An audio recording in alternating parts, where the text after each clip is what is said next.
Top 10 delicious foods you must try in the Philippines. The Philippine island is known by its tourists for its beaches and spectacular views from the mountains, but the most talk about my country is our Filipino cuisine, or what we call it in our native tongue as pagkaing Pinoy or lutuing Pilipino. Although in terms of our food presentations, it may not be easy as pretty and exciting to be look like those of Japanese, Italian, and Korean food, but we can definitely compete with each flavor. Our top 10 foods in the Philippines is so tasty and so delicious. However, not always healthy as they say, that tourists are so eager and excited to try and keep on coming back. We Filipinos love our food, not only because of the food itself on how it was prepared, but also on how we enjoy eating it with either by ourselves or with the company of others. In the Philippines, not only does food brings our entire family together and keeps the bond within, it also brings back and remains Filipino traditions. Number 1, Kinilaw is a raw seafood dish and preparation method native to the Philippines. It is also referred to as Philippine ceviche due to its similarity to the Latin American dish ceviche. It is more accurately a cooking process that relies on vinegar and acidic fruit juices, usually citrus, to denature the ingredients rather than a dish, as it can also be used to prepare meat and vegetables. Kinilaw dishes are usually eaten as appetizers before a meal or as a finger food, or Tagalog pulutan, with alcoholic drinks.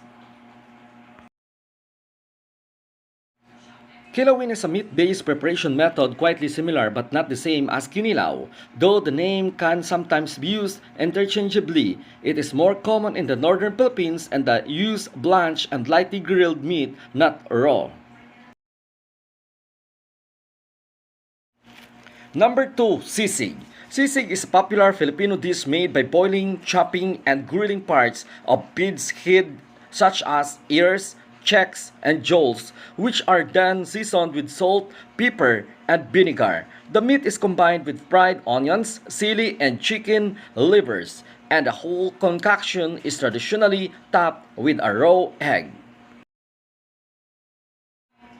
Number 3, pinakbet.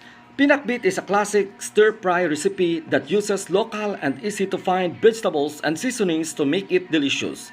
Talong, ampalaya, sitaw, kamatis, and okra are the classic vegetables in any pinakbet recipe, but you can easily substitute these for vegetables you like. What is important when making this dish that makes a difference is a simple vegetable recipe like this one is the bagoong. Whether you use bagoong alamang or balayan bagoong isda, the flavor will be the defining taste you will savor with each bite. Choose your favorite bagoong to toast the vegetables in, and this pinakbet recipe will be a success every time you make it.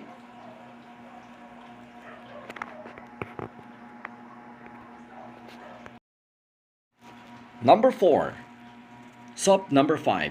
In the Philippines, soup number 5 is well known as are its purported aphrodisiac and healing properties. Some men believe that eating it will give them the physical capabilities and virility of a bull, or at least enhance their libido.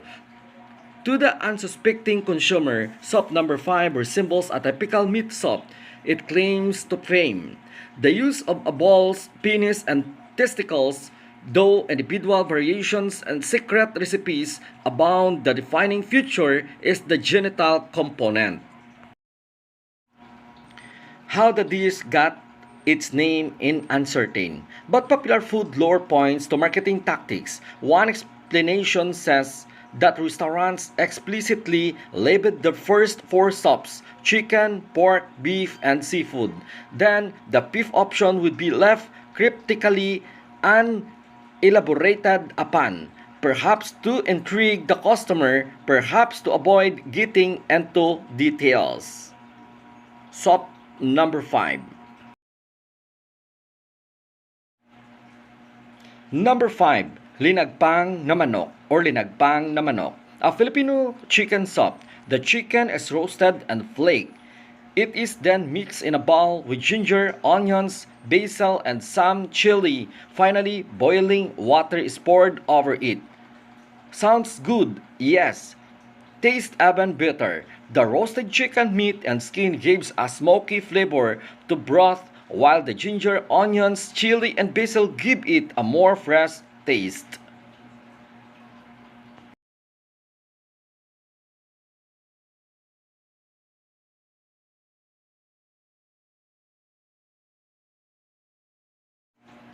Number 6. DINUGU-AN. DINUGU-AN, also known as chocolate meat, is a savory dish made with diced pork, pork blood, and spices. This classic Filipino pork stew is hearty, boldly flavored, and delicious as a main meal with steamed rice or a midday snack with poto.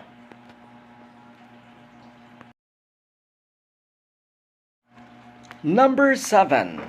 Batchoy, Lapas Batchoy. The hearty batchoy is a popular Filipino soup consisting of pork offal, chicken or beef stock, and pre-round egg noodles. Generously seasoned with shrimp paste and occasionally soy sauce, the soup is usually topped with pork cracklings, fried garlic, and a raw egg. Although there are numerous stories about the origin of the dish, there is no doubt that it was created in Iloilo, more specifically in the district of La Paz, from where it spread to other parts of the country to become one of the most famous Filipino soup dishes.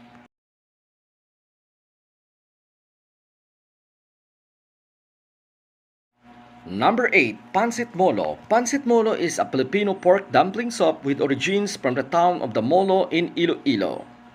The process begins by making a bone broth using a whole chicken and fortified with pork bones. The chicken is shredded and used as an accompaniment to the dumplings, which are made with pork and onions cradled in a wonton wrapper. The flavor-filled dumplings and the rich steamy broth are a combo that always brings me back home.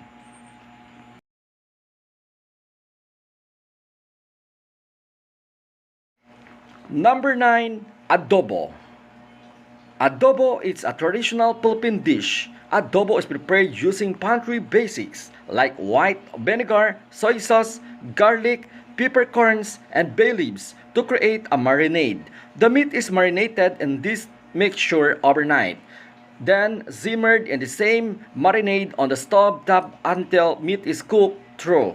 A signature of the cooking method is that after the chicken or pork is simmered to perfection in the sauce, it's usually browned in oil before serving.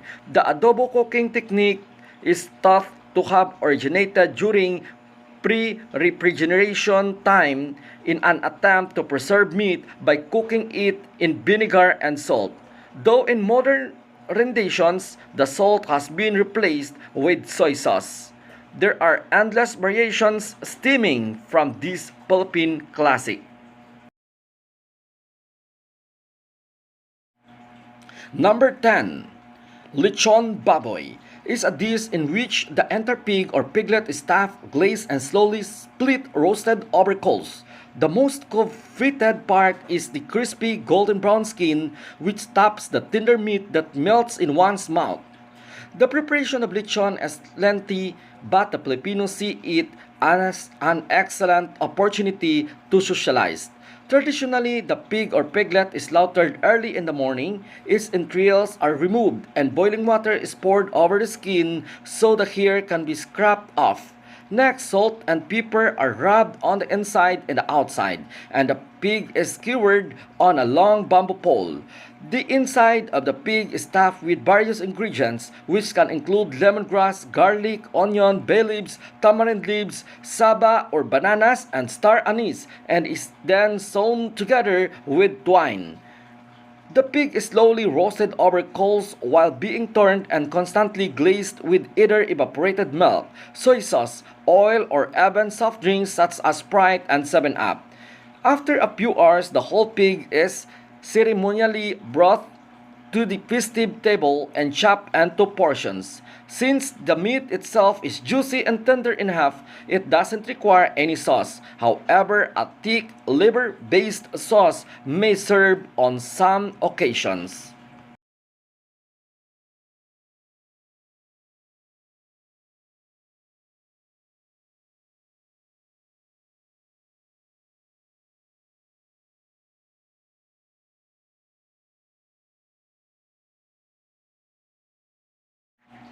Now, what is your most delicious food you want to try in the Philippines? Please comment below. Thank you for watching and please subscribe. This is Vincent Robles. Gusto ko, ASENSOTV.